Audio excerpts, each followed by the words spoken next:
Bienvenidos a la semana número 9 de Geografía.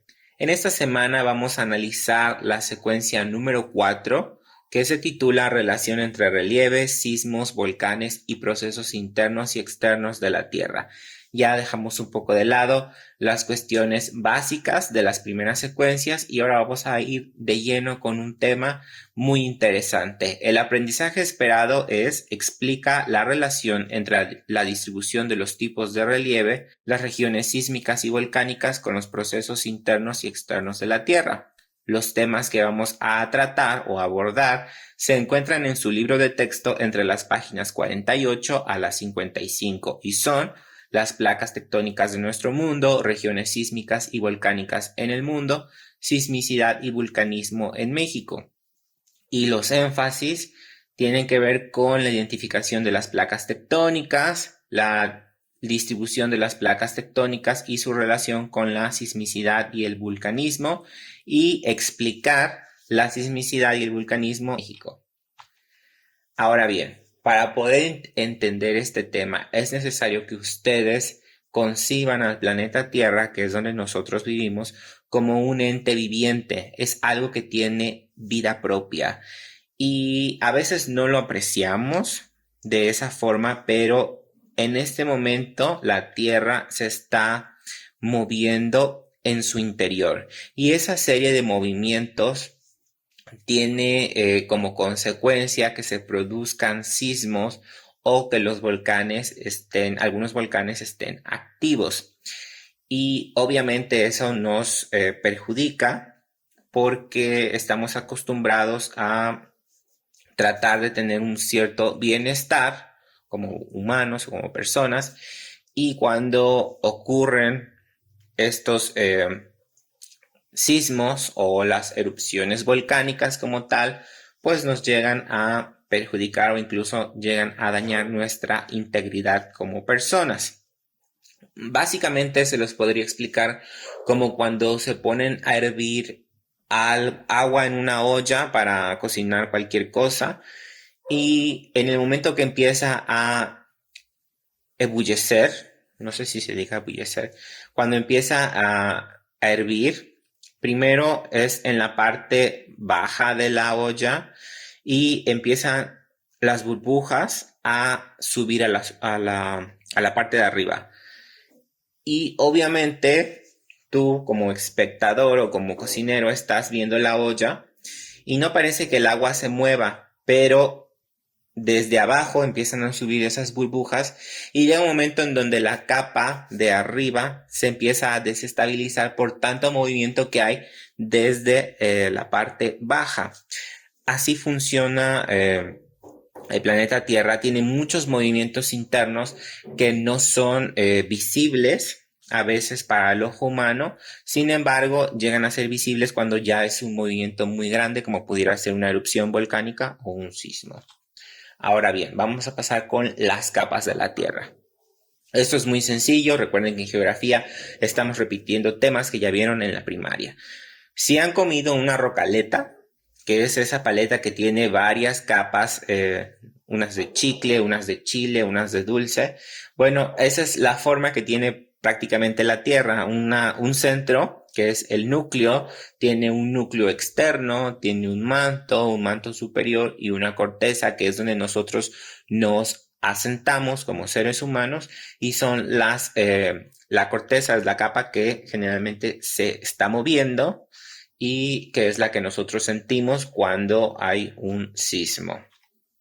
Ahora bien, vamos a pasar con las placas tectónicas. Aquí les muestro una imagen de una pared con mucha humedad que probablemente ustedes hayan visto en algún lugar, incluso no sé, en sus casas o en la escuela, en la casa de algún vecino, en algún lugar de una ciudad, Misantla o Martínez.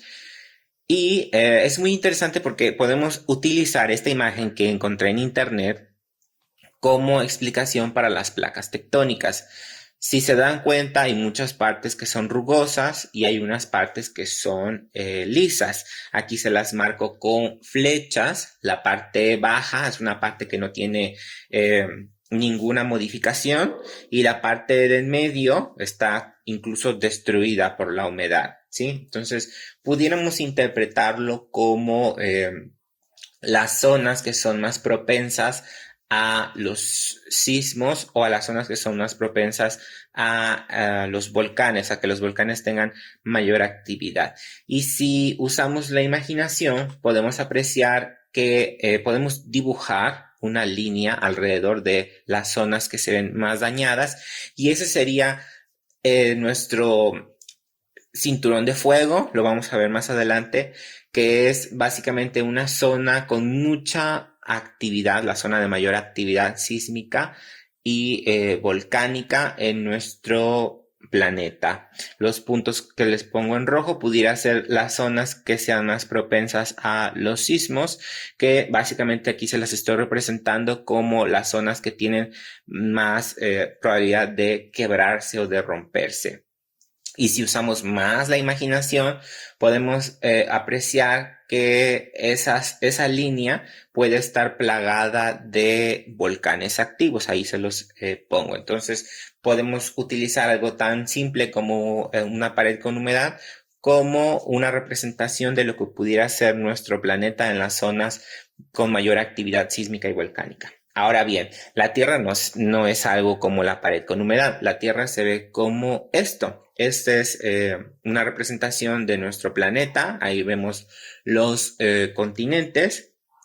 Y si usamos más la imaginación, o de hecho viene en su libro, ustedes pueden ver que nuestro planeta no es tan bonito como eso, sino que está completamente fragmentado. Aquí tenemos una imagen del planeta Tierra con las distintas placas que existen en el planeta, y son varias y abarcan toda la Tierra. Esto viene en su libro, en las páginas que les mencioné al principio de la sesión. Entonces, si nos damos cuenta, existen muchas zonas con estas placas que vamos a analizar más adelante, y eso pues nos lleva a tener mayor riesgo de sufrir ciertos daños como seres humanos. Ahora bien, vamos a pasar con los límites de las placas. Evidentemente, las placas que mencioné antes tienen límites. ¿Cuáles son? Continentales. Abarcan la mayor parte de la extensión de los continentes, y las oceánicas están debajo de los océanos y en contacto con los continentes. Esto no es algo tan relevante como lo que sigue, que es los tipos de esos límites de placas. Hay 3 tipos de límites de placas y es importante que entiendan las diferencias: convergente, divergente y transformante. Vamos a pasar con el primero.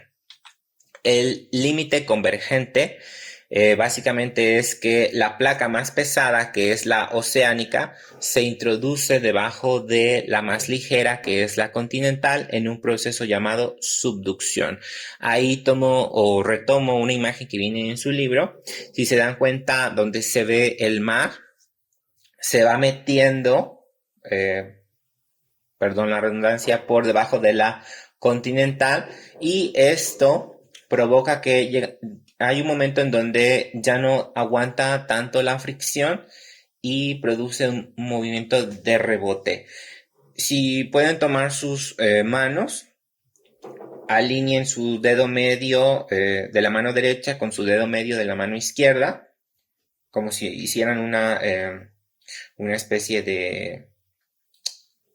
de mesa con sus 2 manos, y la mano izquierda, por ejemplo, vamos a empezarla a pasar de manera presionada por debajo de la otra mano, y llega un momento en donde esa presión ya no aguanta y la mano izquierda golpea a la mano derecha y puede producir sismos, por ejemplo, o la formación de relieve nuevo. Ese es el límite convergente, y evidentemente es algo peligroso las personas que viven en los límites convergentes. Pasamos con el segundo, límite divergente. Toda esa explicación la pueden ir siguiendo en su libro, en las páginas.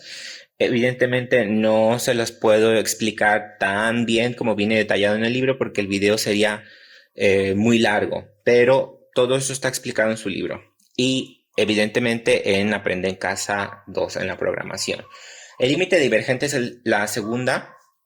Aquí las placas tectónicas, en lugar de converger, como en la anterior, se separan y facilitan la salida del magma, el cual origina nueva corteza y se crean los dorsales, que serían como relieve marino.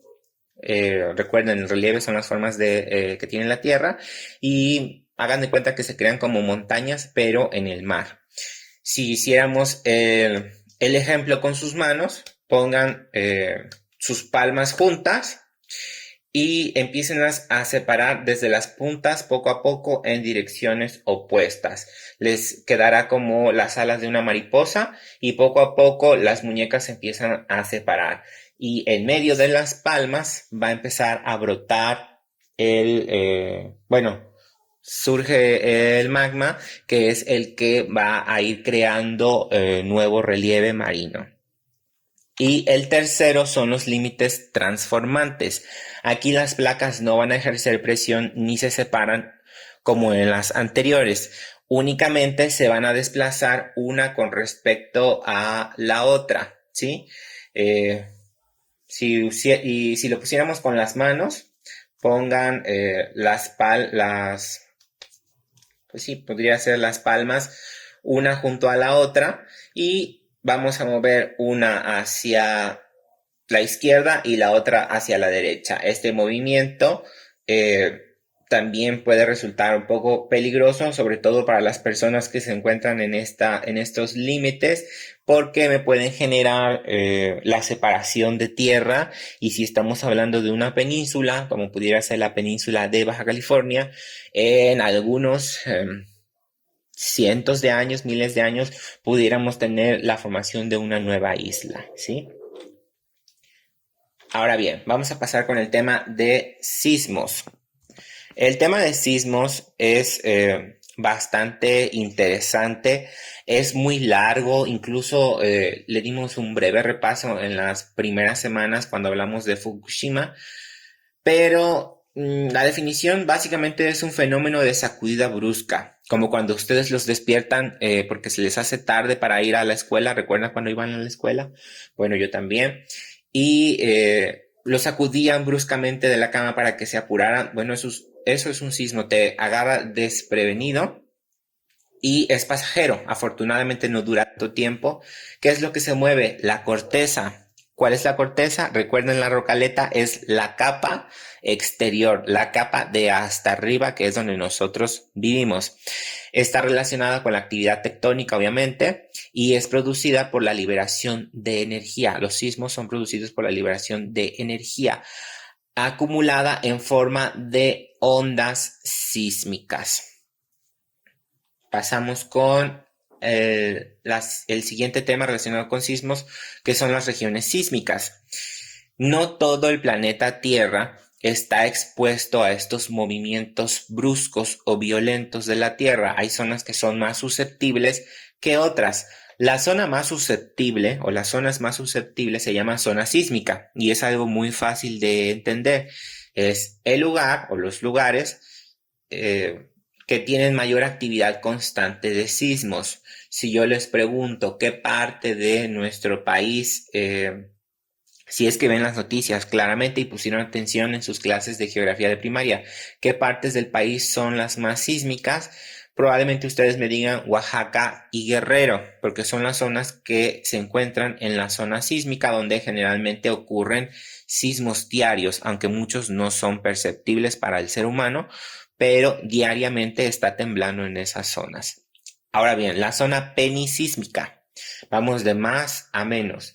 Son zonas con poca actividad de sismos. Sí ocurren, pero no son constantes. No es una probabilidad muy alta de que pueda ocurrir un sismo ahí, pero ocurren. Y por último tenemos la zona asísmica. Es improbable, aunque sí se da, que se generen los sismos. Sí hay, o son muy esporádicos y quizá una persona en su vida viviendo en una zona asísmica no experimente un sismo, porque es algo muy improbable, es algo muy raro que pueda suceder, pero puede pasar, no es algo descartable. El vulcanismo está igual relacionado con la actividad tectónica y se debe al aumento progresivo de energía en ciertos puntos de la corteza terrestre. La presión es tan grande que fractura la corteza y por esta salen materiales como la lava. Recuerden, la lava es lo que tienen los volcanes en su interior. Sin embargo, cuando no ha salido a la superficie se llama magma y cuando sale y se empieza a enfriar se denomina lava. Es algo así como cuando compran un pastel de chocolate, pero el pastel está relleno de chocolate líquido. Cuando yo agarro la cuchara y parto ese pastel, empiezo a ver cómo el líquido se empieza a salir porque no se puede detener. Encontró una fisura en donde corté con la cuchara o el tenedor y por ahí empieza a brotar ese centro líquido. Entonces, básicamente así funciona el vulcanismo. Hay zonas donde sí es más probable y zonas donde no es más probable, como les puse en el ejemplo de la pared con humedad. Ahora bien, si yo veo u observo mi mapa de placas tectónicas que tengo en el libro, recuerden las páginas que tratamos al inicio, estamos en la secuencia 4, y lo comparo con el mapa de regiones sísmicas, hay una similitud impresionante. Ambos mapas están correlacionados. Las zonas de mayor actividad sísmica y volcánica son las zonas donde se encuentran la mayor cantidad de límites de placas y donde desafortunadamente viven muchas personas, incluido nosotros que vivimos en México, y donde convergen o donde más bien hay una unión de ciertas placas que ocasionan los movimientos como los sismos y las erupciones volcánicas. Si yo hago un zoom y me voy hasta México, este mapa también lo tienen en su libro, puedo ver que en México tenemos las tres zonas, la zona sísmica, la zona penisísmica y la zona asísmica. Ahora bien, es importante destacar que la zona sísmica se encuentra en la parte donde está Oaxaca, Guerrero, Chiapas. Recuerden que ya se saben los estados de la República, parte de Michoacán, Colima. Y mientras voy subiendo, va bajando la probabilidad de tener un sismo. Tenemos varios volcanes activos dentro de nuestro país y tenemos flechas de colores que ustedes van a poder identificar en su libro. Aquí no se aprecia a ver porque no cabe en la pantalla, pero si se dan cuenta tenemos distintas coloraciones de flechas. Las flechas rosadas nos indican un límite transformante. Y bueno, ahí tenemos también flechas moradas y verdes. Pero quiero que vean la flecha rosada que está en la península de Baja California. Es un límite transformante, lo que quiere decir que las placas se están desplazando en dirección contraria.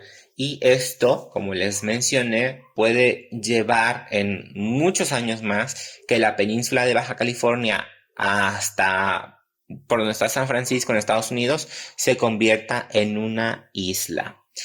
Y bueno, esto también lo vamos a ir analizando. Pasamos a ¿por qué los sismos son tan peligrosos en la Ciudad de México? Bueno, en segundo y tercero de secundaria, en la materia de historia, ustedes van a estudiar sobre la formación de Tenochtitlan. Y probablemente también lo vieron un poco en la primaria, que es lo que hoy en día se conoce como la Ciudad de México. Era un gran lago donde la gente se empezó a establecer. Mientras más iba creciendo esa ciudad, tuvieron que secar el lago y empezaron a construir poco a poco. Obviamente, si yo construyo sobre material no tan resistente como un lago seco, pues la ciudad no va a ser tan resistente a ciertos movimientos. Entonces, fue pasando el tiempo, hicieron edificios tan grandes, tan bonitos, tan impresionantes, pero obviamente el material con el que está, el material que quedó debajo de la ciudad no es estable, y cuando ocurre un sismo en, por ejemplo, Guerrero o en Oaxaca, que está lejos de la Ciudad de México, las ondas sísmicas van a viajar y van a llegar a ese suelo que está debajo de la Ciudad de México, que es como si fuera una gelatina. Cuando tú le pegas a una gelatina, la gelatina se mueve o tiembla, y cuando pasan unos fracciones de segundos, la gelatina regresa a su forma original. Pero si yo tengo cosas encima de la gelatina, como pudiera ser una ciudad, tenemos una probabilidad muy grande de que de esos edificios o esas casas se vengan abajo, como ha ocurrido en la mayoría de los sismos, ¿sí?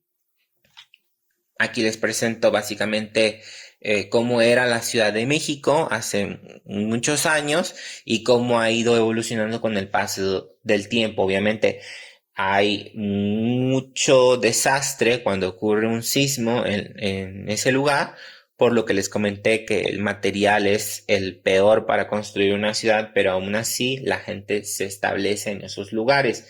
Si yo me regreso al mapa, o ustedes regresen al mapa de 1.11 de placas tectónicas, regiones sísmicas y volcanes en México, hay muchas ciudades que se encuentran dentro de la zona sísmica y muchas que se encuentran cerca de los límites de placas convergentes. Mucha gente, por ejemplo, quiere ir a Acapulco a conocer, pero desde la perspectiva geográfica no son lugares seguros, porque en cualquier momento pudiera ocurrir un terremoto de gran magnitud y pudiera acabar con la ciudad. Entonces, sí es importante analizar que hay lugares muy bonitos en nuestro país, pero geográficamente muchos son peligrosos, porque en cualquier momento pueden ocurrir una catástrofe y puede sepultar a muchas personas que habitan en esos lugares. Suena muy feo, pero eso lo tenemos que ver con pinzas en geografía. Ahora bien, la actividad. Ya que existe una relación, ya que vieron que existe una relación directa de las placas con los sismos y volcanes, sin embargo, muchos van a olvidar esto porque no es algo que se repase con tanta frecuencia. Se les olvida cómo es la distribución de las placas tectónicas. Por lo tanto, la actividad es la siguiente. Van a comprar un mapamundi o planisferio tamaño carta, puede ser con o sin división política y con o sin nombres, de los que venden en la papelería, que están como $1 más o menos. Ese es el que van a comprar de todo el mundo, y van a recrear el mapa de placas tectónicas que viene en la página 51. Obviamente tienen que anotar su respectiva leyenda. Recuerden que es parte importante de los mapas, como vimos en la secuencia 5 y 6, que es la información que traen los mapas en la parte de abajo. Entonces, hacen el mapa, obviamente tiene que ir coloreado, no necesariamente con los colores que vienen ahí, pero ustedes van ahí decidiendo si, por ejemplo, les pide un color morado y no tienen morado, pero tienen amarillo, pues van a anotar en su leyenda que el amarillo significa tal cosa en lugar del morado, ¿no? Eso lo van a ir haciendo, y obviamente cuando terminen me mandan su actividad en forma de fotografía vía WhatsApp o vía Facebook. Si tienen alguna duda, ya saben dónde encontrarme, y nos vemos la próxima semana.